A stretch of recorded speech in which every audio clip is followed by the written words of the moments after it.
everybody, it's Amanda from Orange Blossom Bride, and I'm here today with Kim Tran of Pearl White Events. Kim is a wonderful wedding planner in our local area. She covers all of Central Florida, and she's going to tell you a little bit about her business. But before we get to that, we are going to talk about staying on budget, because it doesn't matter if you have a $20,000 budget or you have an $80,000 budget. It's very easy to get sidetracked, especially from a few hidden costs that Kim is going to talk about with us today. Yes. So our first one we're going to go over is postage. Yes. So please let us know what postage entails. Now, what's interesting is most people think postage is only on the invitation. So when they're calculating costs, they're like, well, okay, I just have my invitation and I have the stamp that goes on the actual invite. They're forgetting that if they have a save the date, that's an additional postage.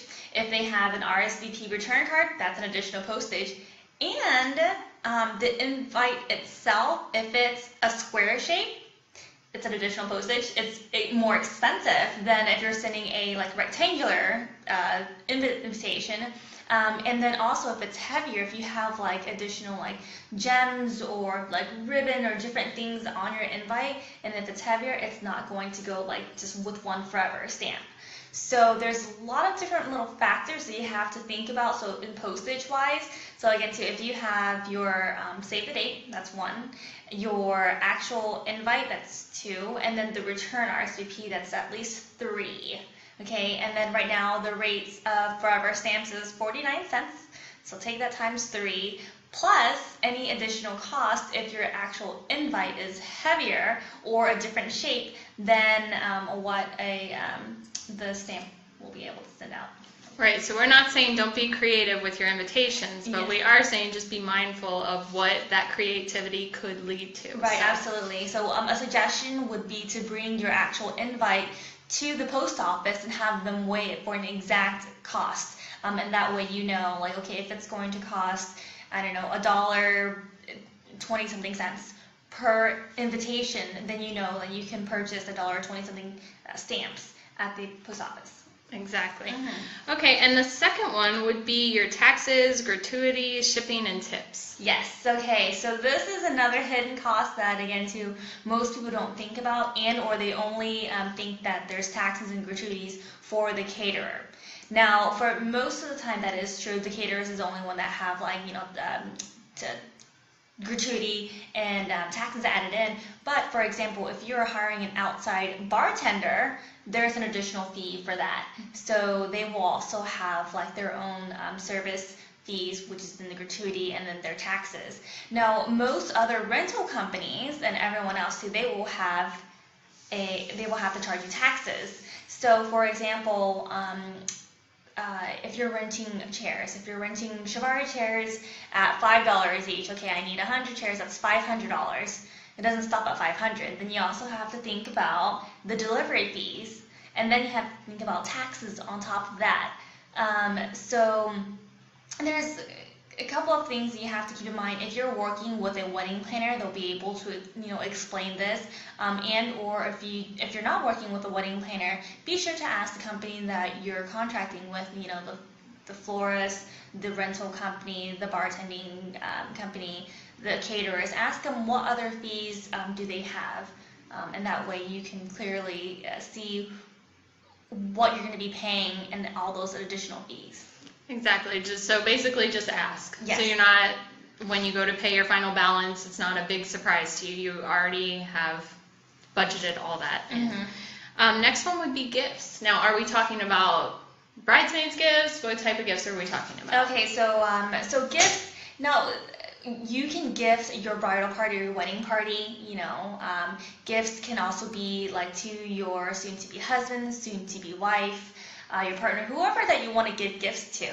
Now, gifts can range between a couple of dollars that you find at TJ Maxx or Ross. Because they have some awesome stuff they there. Really do. From $5 and your gifts can range all the way to $500. Let's say if you're purchasing, for your bridesmaids, if you're purchasing their dress and all their accessories, that is a gift to them. So it really does range.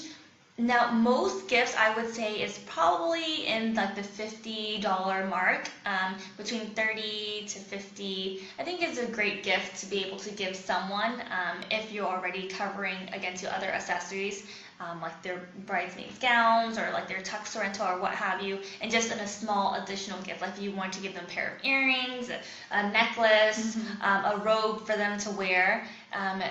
Those gifts are about $30 to $50. Now, let's say we're taking about $50 per person, and you have, I don't know how many bridesmaids, six bridesmaids. That's right? a good number, yep. That's $300. That's Right. $300 additional that now you're adding into your budget.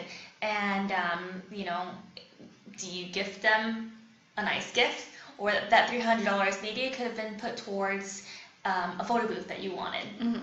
And so you really have to be cognizant as to where you're allocating your money. And again, too, if you're working with a wedding planner early on, they're able to help you budget a little bit better. So they're going to say, okay, well, this is generally how much this is going to cost, how much this is going to cost. These are the additional fees that may be associated with, and this is how much you should be allocating per wedding party member, so per groomsman, per bridesmaid, and then also gift to your partner. So if we're getting married, I wanted to give you a nice gift. I'm not going to give Amanda like a $10 gift or something like that, right? I'm probably going to spend a little bit more money on my soon-to-be wife. Right. So, and take those things into consideration too, because that is going to affect your overall budget of your wedding. And another thing that's really getting popular is, don't forget your parents. Yes. Gifts for your parents Oh, too. absolutely. So, Absolutely. Being really creative with that. I've seen many weddings come through that we've published on the blog that they're really personal touches, whether it be cufflinks or special ties or something like that. Just make sure you're factoring that in as well. Right. And then extra hours. Okay. So extra hours, let's say that you have contracted with the venue. So for most weddings, it's going to be about a 5-hour affair. So 1 hour for a cocktail hour, about 4 hours for a reception. We don't really, having like a 4-hour wedding right now is pretty rare because most wedding formalities are going to take a little bit longer. People want to party a little bit longer too. Let's say that you contracted the venue for 5 hours and you're supposed to end at 10 o'clock. Now, half of your guests are like, what? We're ending at 10 o'clock? That's too early. We just got started. Oh, yeah, exactly. We just got started. We need to party until midnight. Okay, no big deal. So let's say that the venue, their additional hours is $350 per hour. Okay, cool. You're willing to pay the extra 2 hours, so that's $700, right? $700 for your guests to party. Now, you also have to think about, is there going to be an additional fee? Let's say that you want your photographers there to capture the sparkler exit after all the festivity, after the dancing and stuff like that too. So if you've extended your party until 12 midnight and your sparkler exit is at 12 midnight, well, you're going to have to pay for your photographer to stay there for an additional 2 hours for the coverage and for them to be able to capture your grand exit. So, when you're extending hours, you also have to factor in who else is involved. Again, so if your caterers or your service staff, if they're the ones who are responsible for cleaning up the venue or, servicing food, late night bites and what have you, there might be an additional fee because it's beyond their normal hours of service. Right. So just once again, make sure you are factoring all these. You're asking the questions. Ask your photographer that when you go to book them. Ask if there's, what is the additional fee? Because there is going to be additional fee because you're asking more of their time. Right. So these are just 4 of the main ones that people tend to forget, but I'm going to turn it over to Kim so she could tell us a little bit about Pearl White Events and what she can offer Central Florida couples. All right, thank you, Amanda. So as Amanda mentioned before, my name is Kim Tran. I am a senior certified wedding planner at Pearl White Events. Our office is located here in Winter Park. We service Central Florida and really all of Florida. We've been able to go all the way to like Jacksonville, St. Augustine, to the Tampa Clearwater, and then down south to the Miami, Fort Lauderdale, Key Largo. And then we've even gone further out of state DC, Pennsylvania, to Boston, to California, and we've kind of been a little bit of everywhere. It really depends on where our client wants to take us.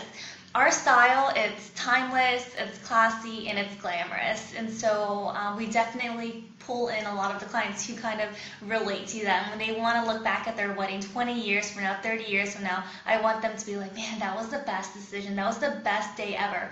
Everything for my wedding was reflective of me. And that's what we want to be able to do for our clients. So when we have like an initial consultation, we'll ask them, what are they envisioning for their big day?